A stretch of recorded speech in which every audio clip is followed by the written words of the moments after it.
महाराष्ट्र दौरे पर केंद्रीय गृह मंत्री अमित शाह आज मराठा साम्राज्य के संस्थापक शिवाजी महाराज की जयंती पर पुणे में शिव सृष्टि पार्क का करेंगे उद्घाटन। कोल्हापुर में भाजपा की विजय संकल्प रैली को करेंगे संबोधित।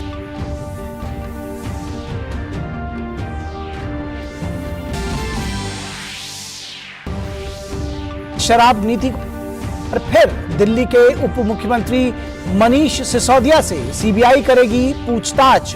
पिछले हफ्ते ही सीबीआई और ईडी ने बड़ी कार्रवाई करते हुए इस मामले में कई आरोपियों की संपत्ति की थी जब्त।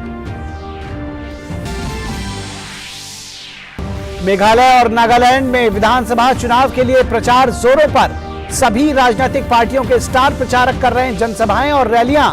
दोनों राज्यों में 27 फरवरी को होगा मतदान।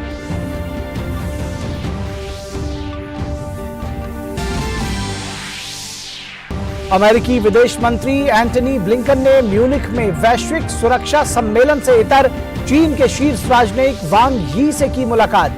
जासूसी गुब्बारे को लेकर चीन को दी सख्त चेतावनी। कहा, अमेरिका अपनी संप्रभुता और सुरक्षा से खिलवाड़ नहीं करेगा बर्दाश्त।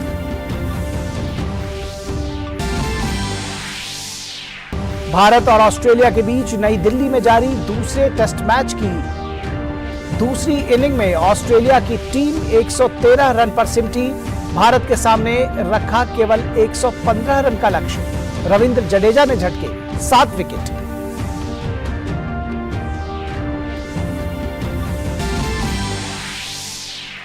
और आईसीसी महिला टी20 विश्व कप में आज पाकिस्तान और वेस्टइंडीज के बीच होगी भिड़ंत। वहीं अन्य मुकाबले में न्यूजीलैंड और श्रीलंका होंगे आमने सामने।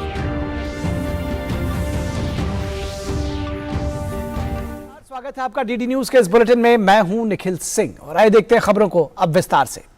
महाराष्ट्र के दौरे पर केंद्रीय गृह मंत्री अमित शाह आज मराठा साम्राज्य के संस्थापक शिवाजी महाराज की जयंती के अवसर पर पुणे में छत्रपति शिवाजी महाराज के जीवन पर आधारित थीम पार्क शिव सृष्टि का उद्घाटन करेंगे। इसके बाद पार्क को आम जनता के लिए खोल दिया जाएगा।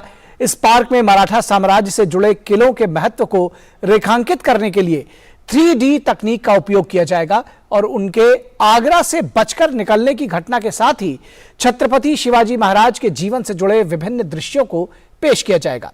इसके बाद अमित शाह कोल्हापुर जाएंगे, जहां वो शिवाजी महाराज की जयंती के अवसर पर उनकी मूर्ति पर माल्यार्पण करेंगे और न्यू एजुकेशन सोसाइटी के शताब्दी समारोह के समापन पर हिस्सा लेंगे। अमित शाह महालक्ष्मी मंदिर में पूजा अर्चना भी करेंगे। अमित शाह का भाजपा कार्यकर्ताओं के साथ बैठक कर विजय संकल्प रैली को भी संबोधित करने का कार्यक्रम है।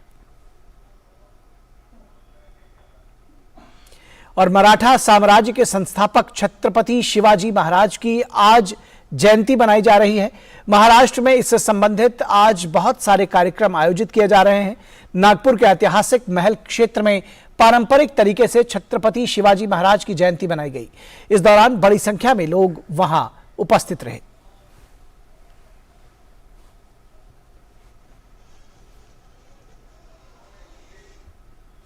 और महाराष्ट्र के राज्यपाल रमेश बैस ने शिवाजी की जयंती के अवसर पर शिवाजी पार्क में छत्रपति शिवाजी महाराज की प्रतिमा को पुष्प अर्पित कर श्रद्धांजलि दी।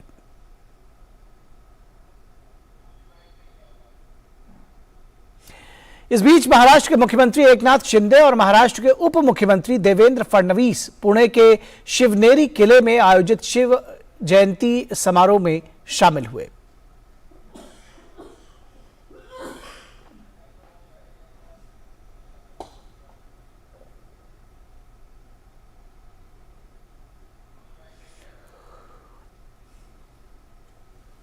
और प्रधानमंत्री नरेंद्र मोदी ने छत्रपति शिवाजी महाराज की जयंती पर उन्हें श्रद्धांजलि दी। ट्वीट कर पीएम मोदी ने कहा कि मैं छत्रपति शिवाजी महाराज की जयंती पर उन्हें शत शत नमन करता हूं। उनका साहस और सुशासन पर जोर हमें प्रेरित करता है। इस मौके पर प्रधानमंत्री ने एक वीडियो भी साझा किया। छत्रपति शिवाजी महाराज का व्यक्तित्व बहुआयामी था। कि वीर पराक्रमी महापुरुष जिन्होंने सुशासन और प्रशासन हिंदुस्तान के इतिहास में एक नवीन अध्याय लिखा और संकटों के बीच किया था, संघर्षमय जीवन के रहते हुए किया था। शिवाजी महाराज ने राष्ट्र रक्षा के लिए सशक्त सेना को प्राथमिकता दी। उस काल में भी उन्होंने एक सशक्त नौसेना का निर्माण किया। पानी के बिना तरसते हुए इलाकों को पानी कैसे पहुंचाया जा सकता है, अगर उसका उत्तम से उत्तम ज्ञान प्राप्त करना है तो छत्रपति शिवाजी महाराज ने पानी के लिए जो पूरी व्यवस्थाएं खड़ी की थी वो आज भी किसी को भी प्रेरणा दे सकती है। छत्रपति शिवाजी महाराज यानी घोड़ा तलवार युद्ध लड़ाई विजय यहां तक सीमित नहीं है। वे पराक्रमी थे, वीर थे, पुरुषार्थी थे, हम सबकी प्रेरणा है।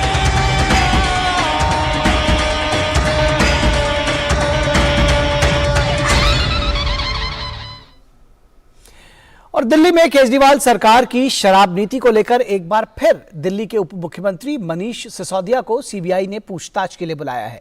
दिल्ली के डिप्टी सीएम मनीष सिसोदिया से सीबीआई आज फिर से पूछताछ करेगी। पिछले हफ्ते ही सीबीआई और ईडी ने बड़ी कार्रवाई करते हुए शराब घोटाले में शामिल कई आरोपियों की संपत्तियां जब्त की थी। इस बीच दिल्ली के उप मुख्यमंत्री मनीष सिसोदिया ने सीबीआई से कुछ मोहलत मांगी है। उन्होंने कहा कि सीबीआई से आज पूछताछ करने का नोटिस मिला था। सिसोदिया ने कहा कि सीबीआई से अनुरोध किया है कि दिल्ली की बजट की तैयारी के कारण फरवरी के बाद वे किसी भी दिन का समय दे। बजट की तैयारी अपने अंतिम चरणों में है, फरवरी के अंत तक ये पूरा हो जाएगा।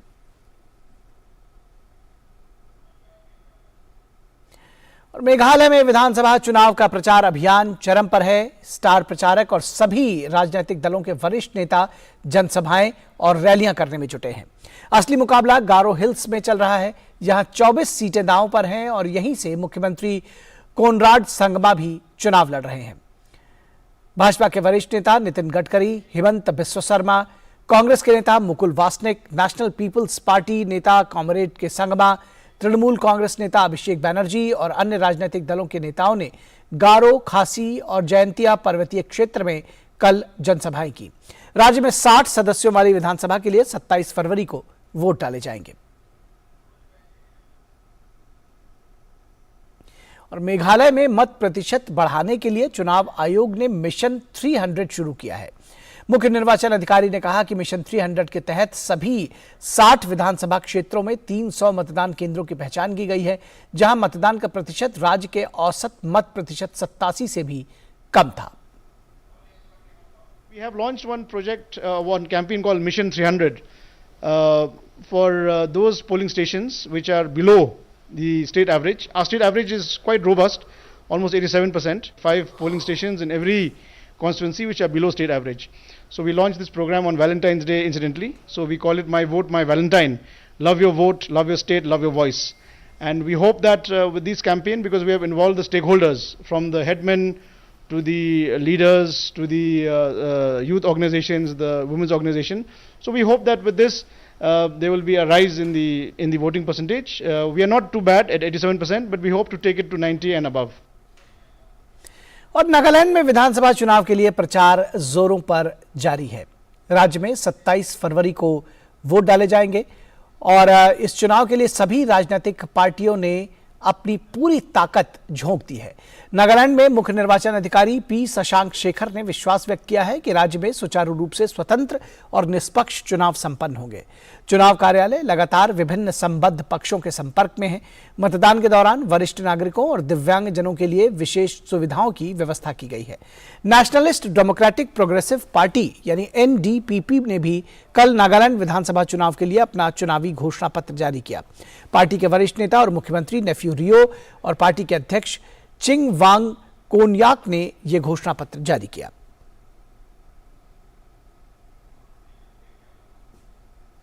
G20 कार्यकारी समूह आज शिक्षा और डिजिटल परिवर्तन पर एक पैनल चर्चा आयोजित करेगा। पैनल चर्चा का विषय है विविध शिक्षार्थियों के लिए समावेशी शिक्षा। आज 2 बजे से 3:30 बजे के बीच पैनल चर्चा आयोजित की जा रही है।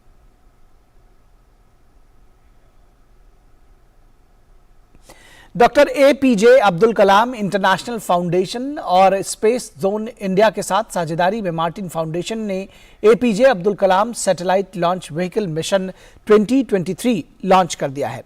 इस मिशन के जरिए स्कूल स्टूडेंट्स को साइंस और टेक्नोलॉजी के बारे में जागरूकता प्रदान करना मकसद है। इस मौके पर तेलंगाना की राज्यपाल तिमिलिसाई सुंदरराजन भी मौजूद रही।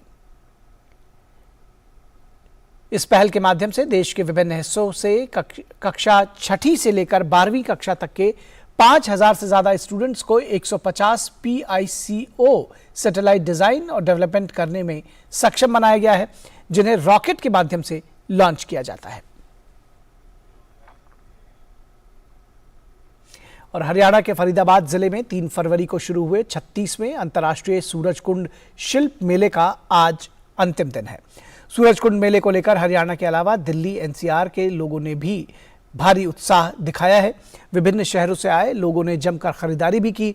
भारत का उत्तर पूर्व क्षेत्र 36वें सूरजकुंड अंतर्राष्ट्रीय शिल्प मेला 2023 के लिए थीम स्टेट है, जो इस क्षेत्र से विभिन्न कला रूपों और हस्तशिल्प के माध्यम से अपनी अनूठी संस्कृति और समृद्धि विरासत को प्रदर्शित कर रहा है।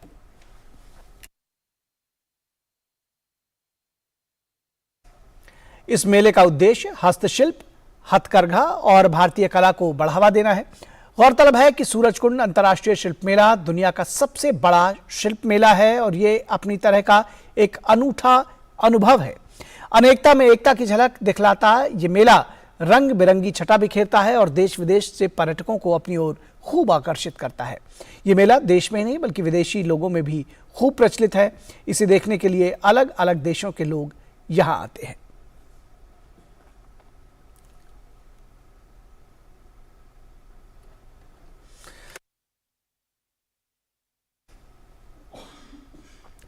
और हिमाचल प्रदेश की राजधानी शिमला में गर्मी का एहसास होने लगा है। शिमला में फरवरी में ही तापमान बढ़ गया है। हिल क्वीन शिमला में फरवरी में न्यूनतम तापमान ने 8 साल का रिकॉर्ड तोड़ दिया है। मौसम विभाग के अनुसार शिमला में न्यूनतम तापमान 14.4 डिग्री के साथ फरवरी की सबसे गर्म रात रही, जो सामान्य से 11 डिग्री अधिक है। शहर में आखिरी बार 23 फरवरी 2015 को न्यूनतम तापमान 14.2 डिग्री सेल्सियस रिकॉर्ड किया गया था। अमेरिकी विदेश मंत्री एंटनी ब्लिंकन ने म्यूनिख में वैश्विक सुरक्षा सम्मेलन से इतर चीन के शीर्ष राजनयिक वांग यी से मुलाकात की और उन्हें अमेरिकी हवाई क्षेत्र में जासूसी गुब्बारे भेजने के अपने गैर जिम्मेदाराना कृत्य को नहीं दोहराने की चेतावनी दी।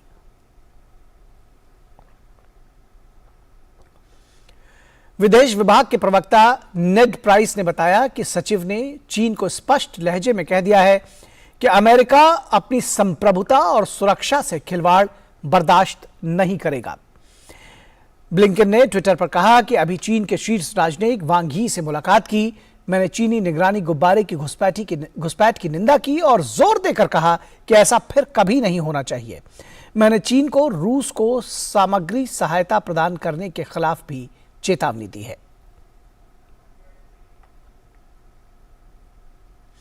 और तुर्की और सीरिया में आए विनाशकारी भूकंप के बाद आज अमेरिकी विदेश मंत्री एंटनी ब्लिंकन राहत कार्गो को देखने के लिए तुर्की का दौरा करेंगे।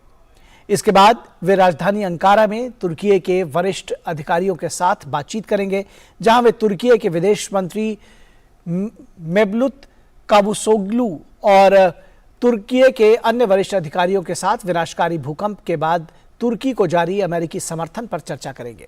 इसके साथ साथ एक महत्वपूर्ण नाटो सहयोगी के रूप में तुर्की के साथ अमेरिकी साझेदारी को और मजबूत करने के तौर तरीकों पर भी चर्चा की जाएगी।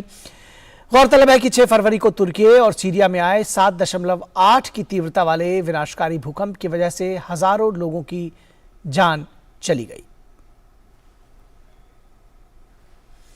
और तुर्की और सीरिया में भूकंप से मरने वालों की संख्या लगातार बढ़ती जा रही है। ताज़ा रिपोर्ट के मुताबिक दोनों देशों में हताहतों की संख्या 46,000 को पार कर गई है। तुर्की में भूकंप ने 40,600 से अधिक लोगों की जान ले ली, जबकि उसके पड़ोसी सीरिया में 5,800 से अधिक लोगों की मौत हुई है। आपदा ने 2,64,000 से अधिक अपार्टमेंट को तबाह कर दिया है, जिसमें हजारों लोग बेघर हो गए हैं और हजारों लोग अभी भी लापता बताए जा रहे हैं।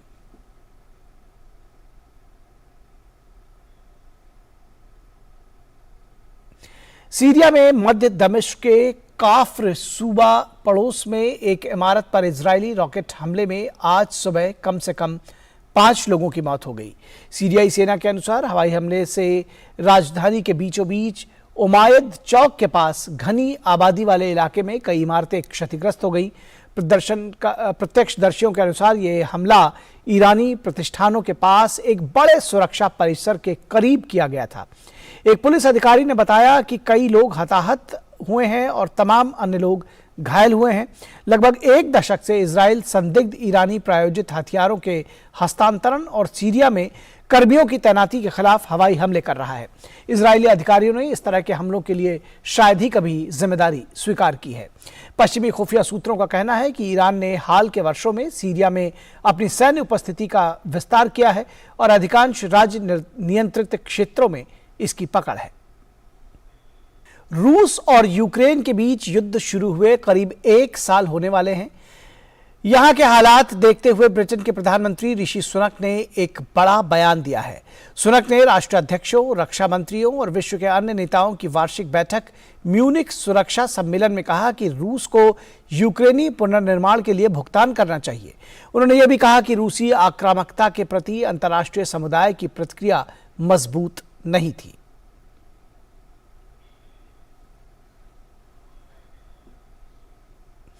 और यूरोपीय आयोग की प्रमुख उर्सुला वॉन डेर लेयन ने एक बार फिर युद्धग्रस्त यूक्रेन का समर्थन किया है।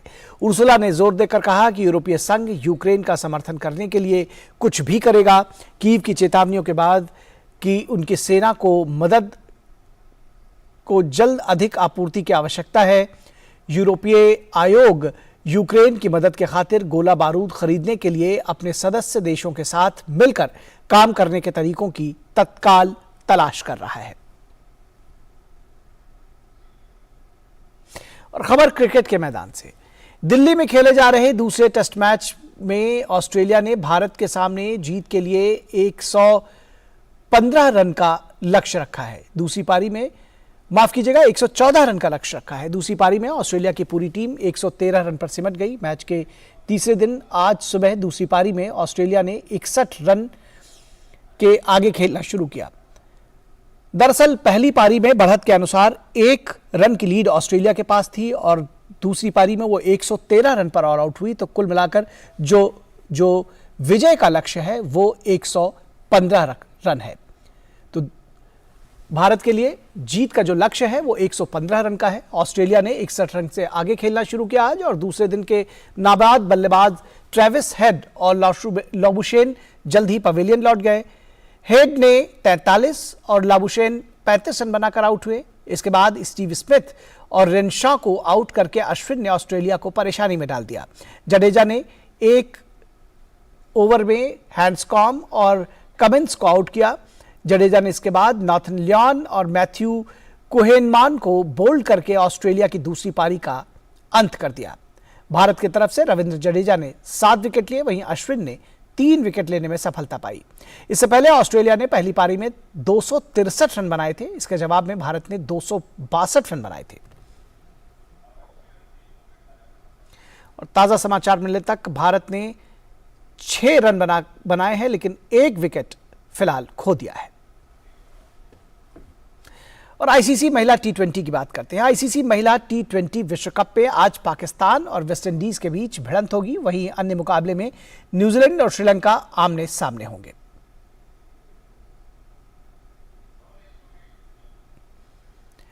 और कल इंग्लैंड ने भारत को 11 रनों से हरा दिया। भारतीय कप्तान हरमनप्रीत कौर ने टॉस जीतकर पहले गेंदबाजी का फैसला किया।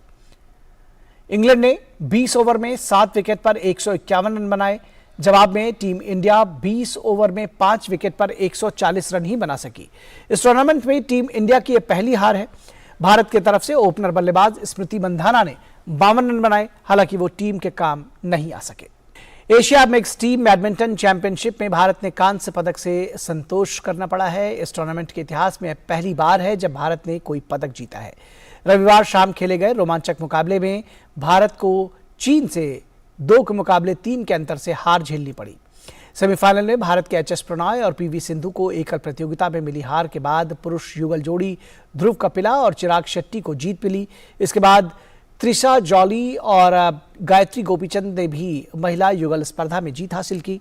हालांकि मिक्स डबल्स में ईशान भटनागर और तनिषा क्रास्टो की जोड़ी को सीधे गेम में हार का सामना करना पड़ा। इस हार के साथ ही भारत का स्वर्ण पदक जीतने का सपना भी टूट गया। और ओलंपिक 2032 का आयोजन ऑस्ट्रेलिया के ब्रिस्बेन शहर में होगा। खेलों के सबसे बड़े आयोजन के लिए ऑस्ट्रेलियाई सरकार ने खेलों के आधारभूत सुविधाओं को बढ़ाने पर काम करना शुरू कर दिया है।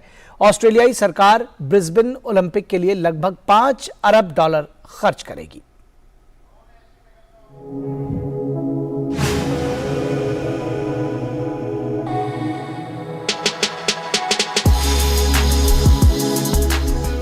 ओलंपिक 2032 की मेजबानी ऑस्ट्रेलिया का ब्रिस्बेन शहर करेगा।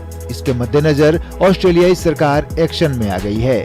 ऑस्ट्रेलियाई संघीय सरकार और क्वींसलैंड राज्य सरकार ने 2032 ओलंपिक से पहले नए खेल परिसरों के निर्माण और मौजूदा स्थानों के नवीनीकरण करने के लिए संयुक्त रूप से $4.9 बिलियन खर्च करेंगे। संघीय सरकार ब्रिस्बेन एरिना के विकास के लिए $1.7 बिलियन प्रदान करेगी, जबकि क्वींसलैंड सरकार गाबा क्रिकेट मैदान के पुनर्निर्माण के लिए $1.85 बिलियन का फंड देगी। वहीं 16 नए या उन्नत स्थानों के लिए दोनों सरकारें समान अनुपात में वित्त पोषित करेंगी, जिनमें $1.3 बिलियन प्राप्त होंगे। ऑस्ट्रेलिया के प्रधानमंत्री एंथनी अल्बनीज ने एक संवाददाता सम्मेलन के दौरान कहा कि ये ऑस्ट्रेलिया के लिए एक महान दिन है। ये ब्रिस्बेन शहर और क्वींसलैंड के लिए एक महान दिन है, साथ ही ऑस्ट्रेलिया के लिए भी एक शानदार दिन है। $4.8 बिलियन का ये समझौता दिखाता है कि जब सरकारें एक साथ काम करती हैं तो वे क्या क्या कर सकती हैं। मुझे पता है, एक सिडनी साइडर के रूप में देखें तो यहाँ क्वींसलैंड में खेल जो अंतर ला सकता है, ये इस शहर को एक वैश्विक शहर के रूप में मजबूत करेगा। इससे ब्रिस्बेन को फायदा होगा, इससे क्वींसलैंड के पूरे राज्य को लाभ होगा, साथ ही हमारी राष्ट्रीय अर्थव्यवस्था को भी लाभ होगा। क्वींसलैंड की प्रीमियर अनास्तासिया प्लाजुक का कहना है कि वे इस आयोजन के लिए भविष्य में अंतर्राष्ट्रीय ओलंपिक समिति से कोई फंडिंग नहीं मांगेंगी। वहीं खेलों के लिए कुल लागत को संशोधित कर $3.4 बिलियन से $4.8 बिलियन कर दिया गया है। ऑस्ट्रेलिया इससे पहले साल 1956 में मेलबर्न और 2000 में सिडनी में ओलंपिक की मेजबानी कर चुका है। ऑस्ट्रेलिया में 32 सालों के बाद ओलंपिक खेलों का आयोजन होगा। ब्रिस्बेन ग्रीष्मकालीन ओलंपिक की मेजबानी करने वाला तीसरा ऑस्ट्रेलियाई शहर बन जाएगा। Sports desk, DD news.